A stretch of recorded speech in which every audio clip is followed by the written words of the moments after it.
In this video, if you're a first-time home buyer and you're looking to buy a home in Little Rock, don't fall for these common traps. You are deemed to lose money and waste time if you don't know this. Especially avoid this last mistake to make your home buyer process smooth and successful. Welcome back, guys. My name is Cody Garrett. I'm with Century 21 Parker and Chagas Realty. Welcome back to another video. In today's video, as in the previous videos I made about first-time home buyers, today I want to talk about the common mistakes of first-time home buying. And I want to go over the common mistakes that people usually make when buying a home, especially the last two. The last one is what really you want to stay for, because that is the number one common mistake that first-time home buyers make. Again, make sure to follow all my social medias in the description below. I post daily real estate content, consistent real estate content. I do property tours too, and I post a lot of helpful tips on my social medias, my Instagram, Facebook, and TikTok. Be sure to give those a follow too. So without further ado, let's get right into the video. Number one, buying more than you can afford. I've seen a lot of people, especially my potential clients, who usually will come to me and tell me, hey Cody, I want to buy this house, I want to buy that house. Whenever it gets to the time where it's time to get pre-approved, that all of a sudden don't have the funds to, engage into going to go buy what they really want. What I mean by this is they usually would tend to try to spend more than what they can actually afford. Especially with today's mortgage and interest rates, there's no arguing that today's market is super expensive. So there's no hiding that. There's no way of me going around that and telling people, hey, this house is cheap, that house is cheap. You're the only person that know that you're really ready for that. And a lot of first-time homebuyer mistakes is buying more than what you actually can afford. There's this saying, going a little bit off topic, there's this saying, the 80-20 rule: only spend 20% of your income. 80% is your income, only spend 20% of that. People usually do the opposite. People usually spend 80% and with 20%. That analogy is kind of confusing, probably kind of confusing to you guys, but usually if you would look it up, or if you understand it a little more, you'll understand what I'm talking about. A lot of people usually will spend 80% of their income on something they're not going to afford long-term into the future, which usually brings them into debt. That brings, distressed properties in the future. That's why I see a lot of distressed properties, going bankrupt, all these distressed properties are usually from people from first-time home buyers to other business owners, like anything that's going on with their life, whether it's divorce or anything else. But usually the main common thing of what's going through these distressed properties is going bankrupt. And this is where my point of people spending more than they can afford on a house, it may sound good at the beginning. You may think, oh, I can afford this, I can afford that. But about a year or 2 years later, you notice that, hey, things are not going good with your job. Next thing you know, you're not bringing in enough income to not only pay your mortgage, but you can't pay this certain stuff. Now you gotta file for bankruptcy. Now you're going this and that. It's kind of a snowball effect. So people who make bad decisions of buying more than they can afford can really not hurt you right now, but it can hurt you in the long term. So watch out for that. If you're a first-time home buyer, try not to buy more than you can afford.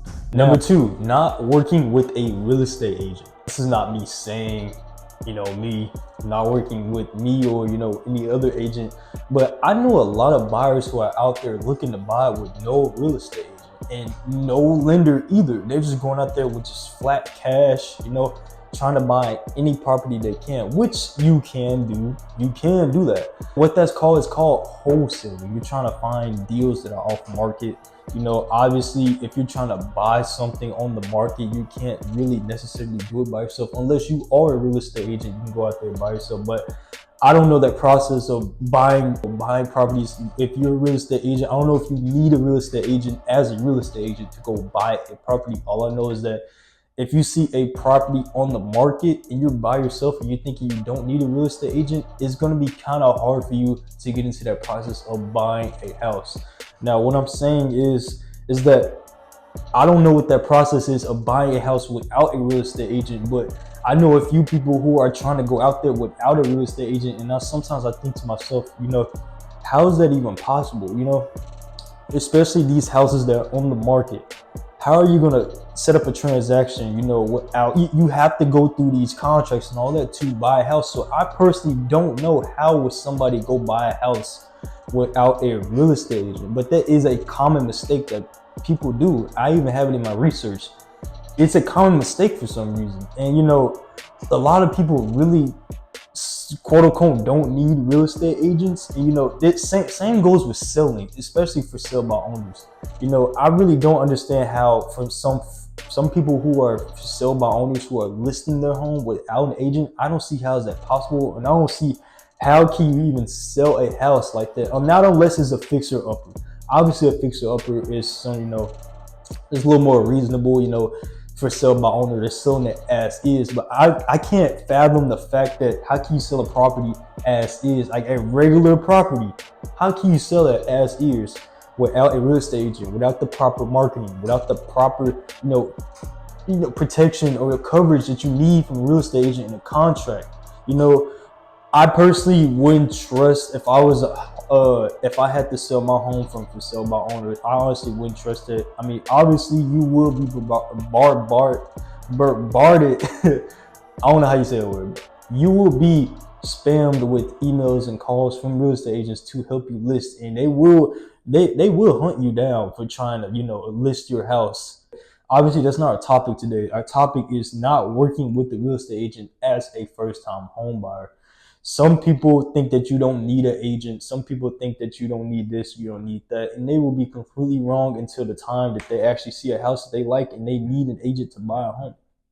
Now, like I said again, I don't know too much of how to buy a home without an agent. I may have to do a little more research on that. That's just one of my notes. But buying a home without a real estate agent is number 2. Number 3, this one is going to be very controversial to y'all, and I personally don't really like this, especially when it comes to anything, and it's waiting for the perfect moment. You guys see that the housing market is rising up. It will always rise up. It won't ever come down unless we have another recession or anything that has to do with the market. But people are looking for that perfect time to when you need to buy a home. And I really, I understand it a little bit. Not only you have to do with finances, you have to do with anything you have to do in your life, but people holding out for perfection to go buy a home, not only are they missing out on a lot of opportunities, but they're missing out on much more than just buying a home. With the interest rates, quote unquote, supposed to go down this year, then we don't even know what's going on this year with this market. This market is still quite high. Interest rates are still, I think, at about 5 to 6, 7%. People are still waiting for that perfect moment, especially since the inventory of real estate is really low.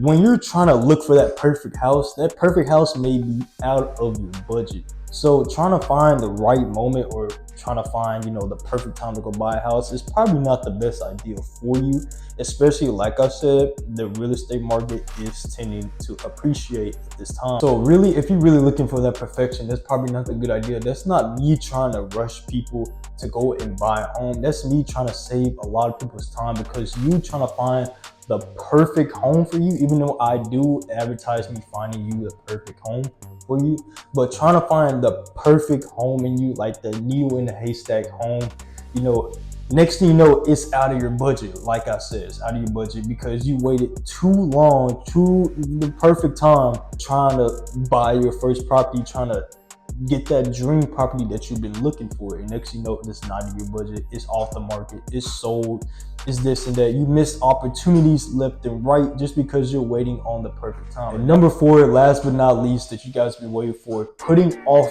pre-approval.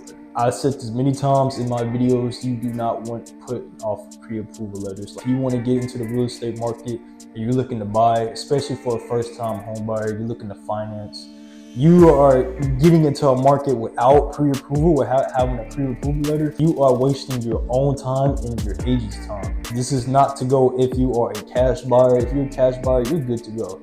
Now, unless there's some other things that, might come out the way. It's never perfect. It's never perfect. Even if you are a cash buyer, it's never perfect. I'm not speaking on cash buyers today. I'm speaking on finance. So today, if you put off a pre-approval letter and you're looking to go buy a home, you're wasting your time. Because think about it. If you was a real estate agent and you had a client and your client, you got into a contract with them, you got into exclusive agreement with them, and all of a sudden your buyer is coming up to you saying that, hey, I want to go look at this home, this home, this home, this home, and this home. They're all in the 300 to 400K range, price range, of a house. You go look into all those houses, you thinking everything is smooth, like everything is this and that. I used to make this mistake before when I got into the market, when I got my real estate license.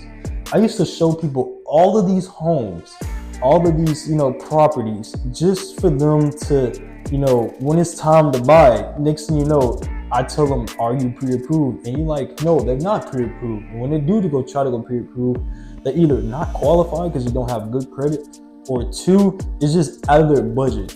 And next thing you know, they can't. It's not even time for them to buy a house, because their credit score is messed up, their income is not as well as they think they are. And then next thing you know, you wasted your own time. Not only the agent's time, like I said, you only wasted your time. So all that time looking for properties and you without a pre-approval letter is just telling the agent that, hey, I'm not really serious. I'm just looking around. I'm just here to waste your time. It's not necessarily saying that to them, but coming here without any sort of pre-approval or any sort of approval that, hey, you're ready to look for a house, you're just saying to the agent, hey, I'm here to waste your time. It's kind of really a bad look on you. It goes to my first point, buying more than what you can spend. If you think that you can afford more and without getting a pre-approval letter, you're going to be disappointed in yourself, and you see that you only pre-approved for so much and you over here looking for houses above your means. So all in all, while I wrap this up, you really, before you go look for a house, look for the mortgage for you, fixed rate, adjustable rate mortgages, all these loans you need to look for, VA, FHA, conventional loans. Really do your due diligence, get pre-approved before you get onto the market, not only to save your time, but to save the agent's time. And that's how you do it. It's as simple as me putting that. That's how you do it. And that is it, guys. Hope you enjoyed this video of the common first-time home buyer mistakes you want to avoid. I hope you guys enjoyed this video. Bring up the topic of the common first-time home buyers mistakes you need to avoid after making all those first-time home buyer videos of the neighborhoods and everything else that you see. I hope you guys enjoyed this video. All my links are in the description. Be sure to follow my Instagram, Facebook, and TikTok for real estate content, consistent real estate content. Like I said, you guys, I'll see y'all in the next video. Let's get it.